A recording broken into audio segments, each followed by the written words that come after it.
Hello friends, welcome back to my YouTube channel. So आज हम discuss करेंगे about basis of accounting. Basically दो basis होते हैं, एक कैश बेसिस और एक अक्रूवल बेसिस, और उसके डिफरेंसेस के बारे में। सबसे पहले cash basis.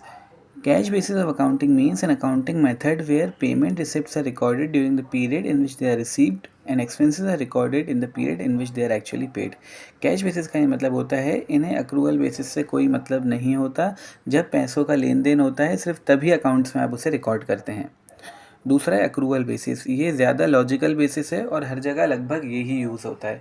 Accrual basis means a financial accounting method in which revenues and expenses are recorded when a transaction occurs rather than when money is exchanged.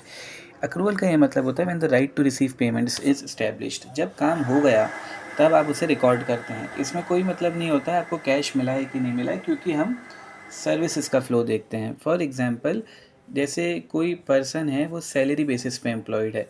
April month की salary 1 अप्रैल से 30 अप्रैल तक मिलेगी, तो कैश बेसिस बोलता है जब salary पे करो कैश में तब रिकॉर्ड करो। लेकिन अक्रूवल बेसिस बोलता है जैसे ही 30 अप्रैल हो गई इमीडिएटली सैलरी को डेबिट कर दो, भले ही वो मई में या जून में पे हो। Then differences between accrual and cash method, meaning accounting method where the activity transactions are recorded as and when happen.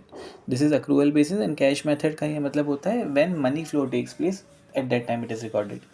Revenue recognition, as soon as service is rendered, accrual basis में तब रिकॉर्ड होता है, लेकिन cash basis में transaction recorded only on receipt of cash.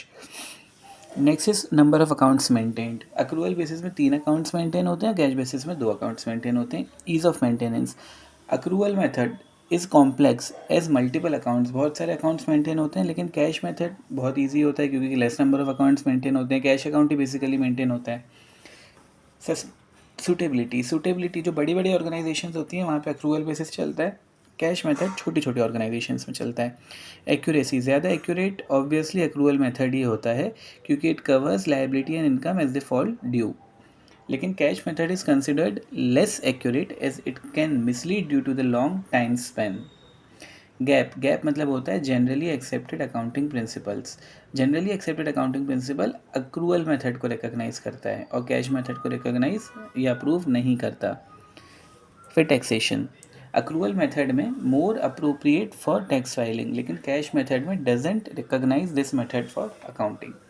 Trend analysis, trend analysis मतलब increasing trend, decreasing trend, ratio analysis, cash flow analysis, इन सब चीज़ों के लिए अक्रूवल मेथड इट सूटेबल। लेकिन कैश फ्लो जो मेथड होता है अकाउंटिंग स्टैंडर्ड 3, वो अक्रूवल मेथड बेसिस पे नहीं चलता है।